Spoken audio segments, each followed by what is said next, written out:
दोस्तों, जैसा कि हम जानते हैं कि पिछले कुछ सालों से पाकिस्तान में अज्ञात शख्स का खौफ बना हुआ है जो वहां के डिजिग्नेटेड टेररिस्ट को लगातार मार रहा है।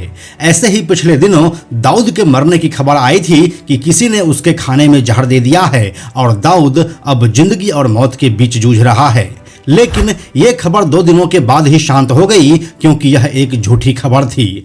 अब इसी तरह से एक और खबर सामने आ रही है और वो है डी कंपनी का दूसरा सबसे बड़ा चेहरा छोटा शकील को दाऊद ने खुद ही मरवा दिया है।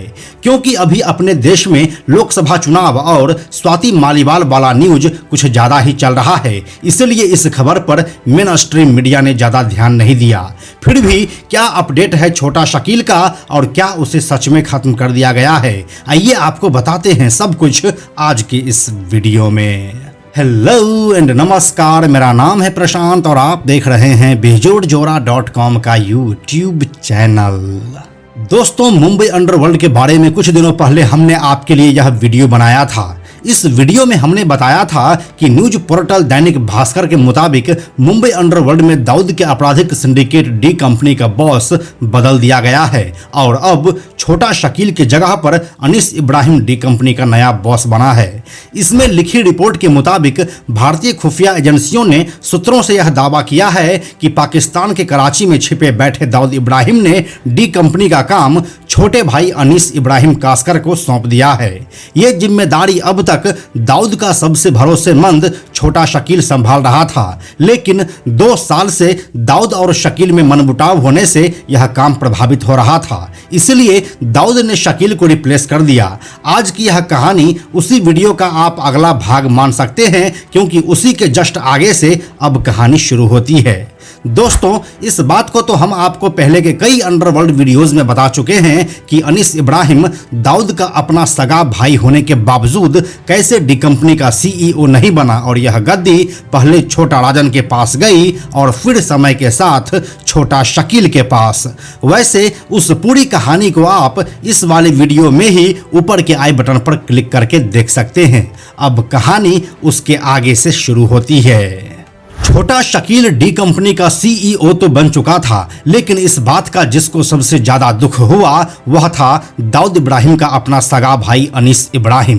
पिछले कुछ सालों से अनीस इब्राहिम लगातार इस बात की कोशिश में रहता कि उसे किसी तरह से डी कंपनी के सीईओ की गद्दी मिल जाए। इसी वजह से अब गैंग के अंदर भी गैंग बनने लगी थी। डी कंपनी में कुछ लोग अनीस इब्राहिम के वफादार रहे तो कुछ छोटा शकील के। दाऊद इब्राहिम भी इस बात को भली भांति जानता था, लेकिन वह इसमें ज्यादा कुछ कर नहीं सकता था, इसलिए जो जैसा चल रहा था उसे वैसा ही चलने दिया गया। अनीस इब्राहिम और छोटा शकील की दुश्मनी में डी कंपनी के कई बड़े गुर्गे को भी अपनी जान गंवानी पड़ी थी, जिसमें फिरोज कोंकनी और फहीम मचमच का नाम सबसे पहले आता है। दाऊद इब्राहिम खुद अब करीब 70 साल का होने वाला है और उसे कई तरह की बीमारी भी है। अगर वह आगे आने वाले कुछ सालों में भारतीय एजेंसियों के हाथ नहीं भी लगता है तो उसकी मौत निश्चित ही है। इसलिए वो चाहता था कि उसका बड़ा बेटा मोइन डी कंपनी को संभाले, लेकिन ऐसा कहा जाता है कि अपने बेटे के जन्म देने के बाद से वह हाफिज बन गया है और उसे दाऊद के इस काले साम्राज्य से कोई मतलब नहीं रह गया है। इसीलिए अब तक गैंग में नंबर 3 की पोजीशन पर रहने वाला अनीस इब्राहिम डी कंपनी का अब नया सीईओ बन चुका है। अभी तक छोटा शकील के मौत की वायरल खबर की सारे दावे न्यूज़पेपर्स और मीडिया में आई दाऊद और छोटा शकील के फूट की रिपोर्ट पर ही आधारित है। जब इन अखबारों को खंगाला गया तो पता चला कि किसी भी अखबार में छोटा शकील की मौत की जानकारी नहीं दी गई है। बस इतना बताया गया है कि दाऊद इब्राहिम और छोटा शकील अब अलग हो गए हैं और अलग होने के बाद वह कहां गया यह जानकारी किसी के पास नहीं है। दाऊद इब्राहिम और छोटा शकील के बीच फूट की खबर से मुंबई में जो डी कंपनी बचा खुचा है उसमें खलबली मच गई है। अब तक डी कंपनी के गुर्गों को दाऊद की ओर से छोटा शकील इंस्ट्रक्शन देता था, लेकिन अब उन्हें समझ नहीं आ रहा है कि वह किसकी बात माने और किसकी नहीं। दाऊद इब्राहिम अब खुद बूढ़ा हो चुका है और वह डायबिटीज से भी पीड़ित है। साथ ही उसके एक पैर में इन्फेक्शन भी फैल रहा है। उसे किडनी का भी प्रॉब्लम है और यही वजह है कि डी कंपनी के कामकाज को उसने अनीस इब्राहिम और छोटा शकील में बांट दिया था। रियल एस्टेट का काम जहां अनीस इब्राहिम देखने लगा था, वहीं फिल्मों और पैरेसी का बिजनेस छोटा शकील के पास छोड़ दिया था।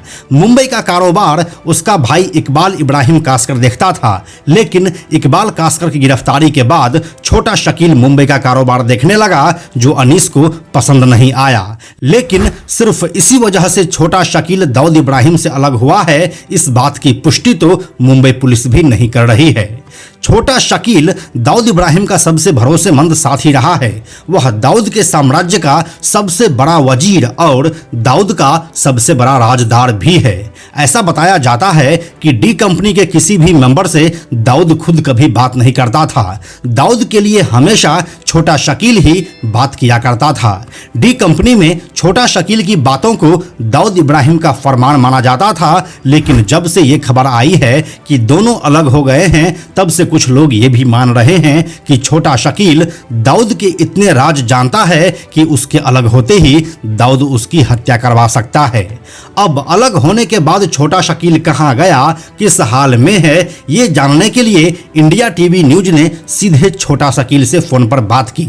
इंडिया टीवी की तहकीकात में यह साबित हो गया कि सोशल मीडिया पर वायरल छोटा शकील की मौत की खबर झूठी है, लेकिन मीडिया में यह खबर जरूर फैली कि दाऊद इब्राहिम और छोटा शकील अब अलग हो गए हैं। नोट करने वाली बात यहां पर यह है कि इन खबरों को सोर्सेज के आधार पर ही छापा गया था, जो छोटा शकील की मौत की खबर में बदल गया। और वैसे भी अंडरवर्ल्ड की जड़ें पाकिस्तान में भी अब इतनी गहरी हो चुकी है कि इस तरह की खबरें आसानी से बाहर नहीं निकल सकती है। तो यही थी छोटा शकील के मौत के वायरल दावे का पूरा सच। बाकी इसके बारे में अपनी राय आप हमें कमेंट सेक्शन में लिखकर जरूर बताइए। हम जल्दी मिलते हैं आपसे एक और नए वीडियो के साथ। यह वीडियो अगर आपको पसंद आया तो इसे लाइक और शेयर जरूर करें। आने वाले वीडियोस के लिए बेजोड़ जोड़ा को सब्सक्राइब करके बेल आइकन को टच करना ना भूलें। Thank you so much.